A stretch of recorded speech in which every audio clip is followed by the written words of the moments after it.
God said to me, go and tell my people that in the year 2021 to the year 2026, Ediga Chogalungu Iru Zambia, I still stand on that prophetic word because God does not fail. God is not a human being that he will lie. God is not a son of man that he will change his mind. How God will make this prophetic word come to pass, I don't know. I don't want to know. Some 20 months ago, he prophesied that Zambia's former president, Edgar Chagwa will be re-elected in 2021 based on what the Lord had shown him and the reasons behind it. God said to me, go and tell my people that in the year 2021 to the year 2026, Ediga Chogalungu Iru Zambia, I still stand on that prophetic word because God does not fail. God is not a human being that he will lie.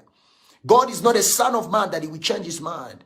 How God will make this prophetic word come to pass, I don't know. I don't want to know. He went ahead to gamble that if it did not happen, he will give away free Apple iPhones. Fast forward 2021, Prophet Ian Genesis consolidated his prophecy, reaffirming that President Edgar Lungu will be re-elected into office. The Lord has asked me to tell the nation of Zambia that God in heaven has not permitted a change of government in the August 2021 election.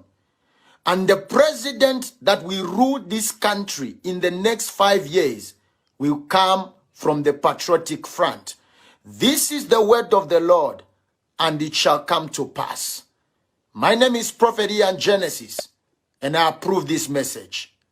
Ediga Chagwalungu shall be the president of the Republic of Zambia in the next coming elections. However, when Zambians went to the polls on the 12th of July 2021, they elected Hakainde Hichilema, who had contested for the presidency for the 6th time. He won with a majority. I therefore declare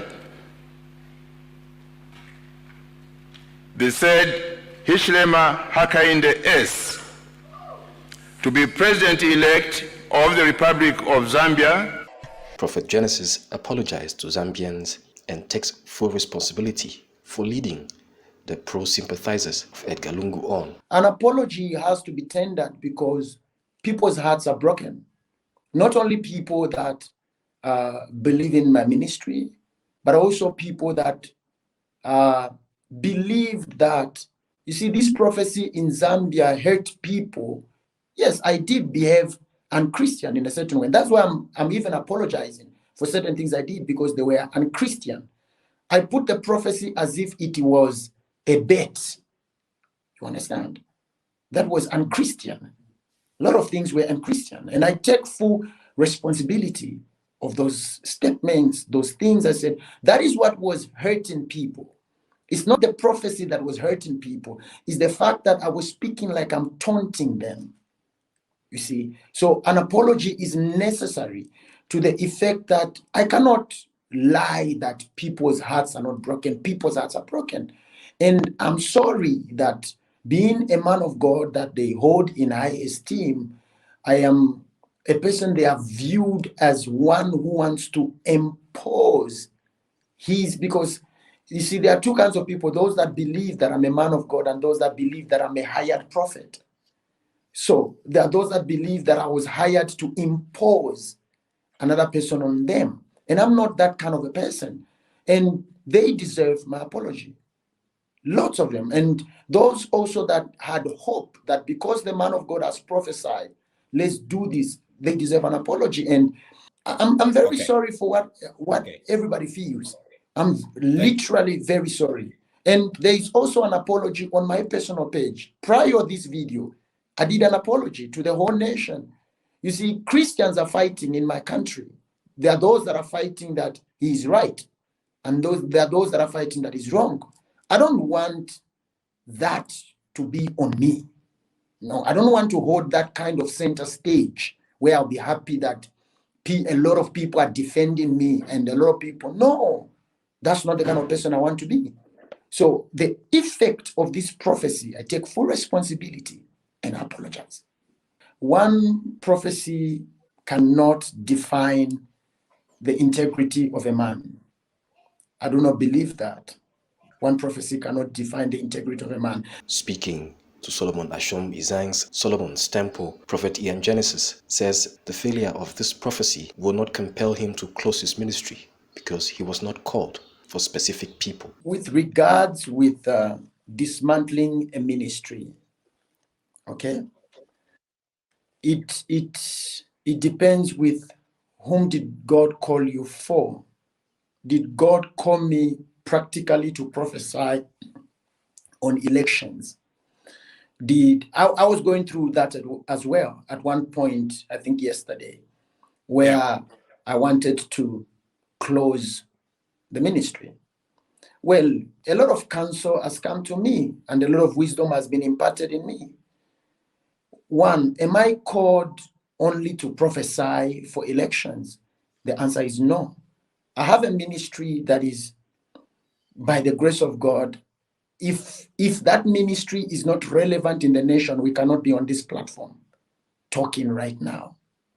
So am I going to let the people of God go astray that God has entrusted to me because of one single prophetic word? Well, in all humility and simplicity, it is only God that can tell me to dismantle a ministry, not pressure from outside. It is only God. You see, when we are called by God, God must be able to discipline us in his own way. If this is a way that God has decided to discipline me, I don't believe that he can discipline me by closing the church of God. I don't believe that. He noted that he will go and seek the face of God and demand answers as to why the prophecy failed to get an understanding of what happened. What you said is not what has happened. These are my questions to my God, not to the Zambian people. These are my questions to my God. What you said is not what you have done. And I'm not here to carry a lot of scriptures to prove that effect.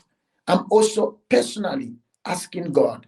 You know, I'm a man that respects integrity. One of the things that I respect so much in my ministry is integrity.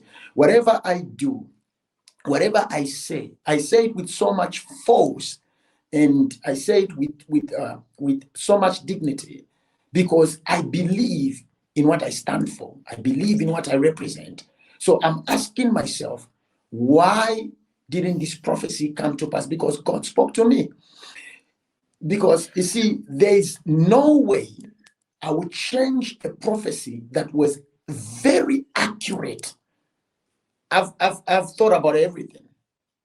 I've thought about, well, what happened? When you're thinking about everything, you think about everything. You think about, did I make an error? Did I not hear God correctly? Because you are in a point of reflection. You cannot reflect thinking that you are 100% correct. When you are reflecting, you have to reflect on everything. But currently, right now, I cannot come out and say I spoke in error, because now I believe and I know that God speaks to me. So I am waiting upon God to tell me if I spoke in error and how I spoke in error. Because now, if I quickly say I spoke in error, it will be too quick to judge myself. Maybe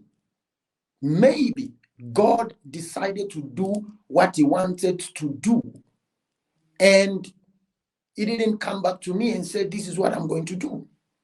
I was standing on one word, and he decides to do what he decides to do as God. Remember, there are many incidences where God decides to do what he wants to do in his wisdom as God.